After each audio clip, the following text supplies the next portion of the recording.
The question number 12 is to find inverses of relations. Inverse basically. There is a rule for inverse functions. I will write down the rule and then I will tell you about the domain and inverse and everything about that. First thing, this is a linear function. It's very easy. Most important thing you must understand is inverse means x becomes y or y becomes x. Similarly, if you have say xy coordinate pair, the inverse function will be yx. Now say you have 2 and minus 3. It becomes minus 3 and 2. But the coordinate pair over here is x1, y1, x2, y2. But this is inverse. You just flip it out. X becomes y, y becomes x. You can see over here, this is about inverse. Now the rule for finding the inverse relation is very simple.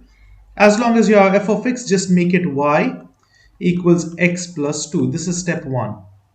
Next step is swap these x and y. Instead of y, you should write x, and instead of x, you should write y plus 2. Now this y is not f of xy, it is the inverse because you swapped it. Now solve for y. Take this minus 2 to the other side. It will be x minus 2 equals y. Now here, y is equal to x minus 2, right? But this y is f inverse. F power minus 1, x is x minus 2. This is the answer here. Now they have told to graph. So you can see x minus 2 is the answer. How do you graph is basically, what is the graph of x plus 2? You know, it will be just at, see now if this is the x coordinate, plus 2 is somewhere over here. It will be like this since x is 45 degrees. Now inverse is x minus 2.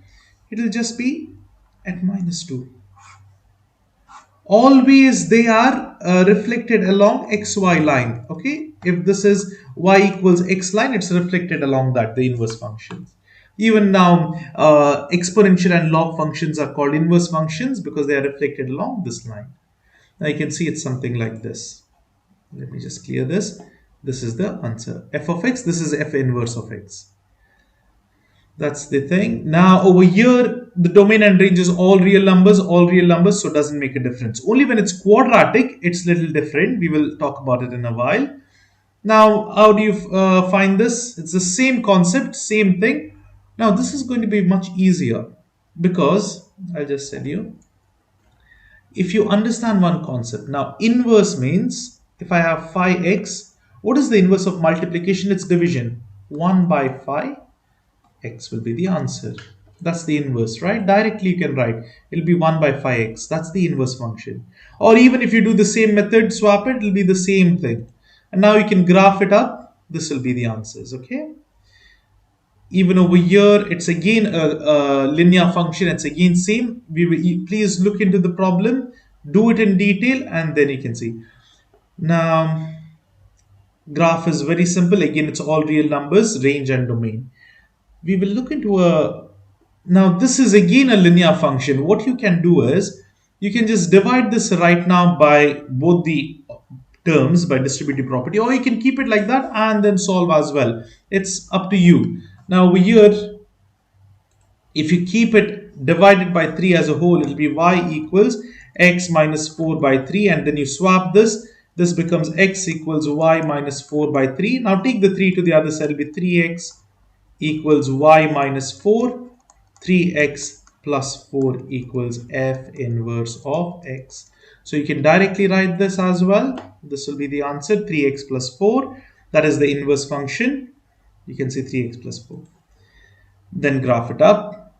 This is again same. Please do this. Go through the solution. Everything is in detail because I want to show you something that is in square. Now this is again another easy problem, direct one. And we will look over here. Again, it's straightforward problem. You can just go through this by yourselves. Nothing much, no difference. Here also, this is the answer over here. Here we have a square function, that is phi x squared. Now, if you know the basics of the graph, you would know the square function will be something like this, right? Phi, it'll be some thin line over here. It'll be narrow. And let's do the inverse of this. Phi x squared, so it is y equals phi x squared. Now swap this x and y, it will be x is equal to 5y square. Then take the 5 to the other side, it will be x by 5 is equal to y square. Take square root, x by 5 equals y. And that is basically the answer. F inverse of x is equal to square root x by 5. This is the answer. Now, what is a square root function? Now, this, when you take a square root, it's plus or minus, plus or minus. You know, a square root function is only like this. This is plus square root x by 5. But there are two possible answers. It can be also be minus square root x by 5, isn't it? Now, that is over here. Two answers, so therefore you get like this, and it is always reflected along the xy, right? Y is equal to x line. See, that's the thing. Now we need to do something called restricting the domain. For linear functions, that is no problem at all. But look here, this is square root function from here, right? Now, what is restricting domain basically? You know, x and y swap, isn't it? X and y swap for an inverse function. There is a relationship in that. X is domain, y is range. Now look at the range possible, the range of this particular answer. What is it? It will be from 0 to infinity. So you must always consider when this domain is restricted from, it's a big bracket, 0 comma infinity, then we will get this positive answer. Why? Because what is the range over here? This domain of 0 comma infinity, then the range of this will be 0 comma infinity itself, right? So these both are related. But whereas if you restrict it from minus infinity comma 0, then what happens? Sorry, this is small and this is big. Then what will be the range of the square root function? It will be same thing, minus infinity comma 0, right? Look over here, this part, my 0 comma minus infinity just goes from here, isn't it? But we always tell the lower like this, minus infinity. That's when it's minus. This is called restricted domain. Let's just look over here. You can see the answer we got was square root, square root x by 5. It's the same thing. It's plus or minus. There are two cases. The first case, when is it negative? When we had written, when it was minus infinity comma 0, this is big bracket, I'm sorry again.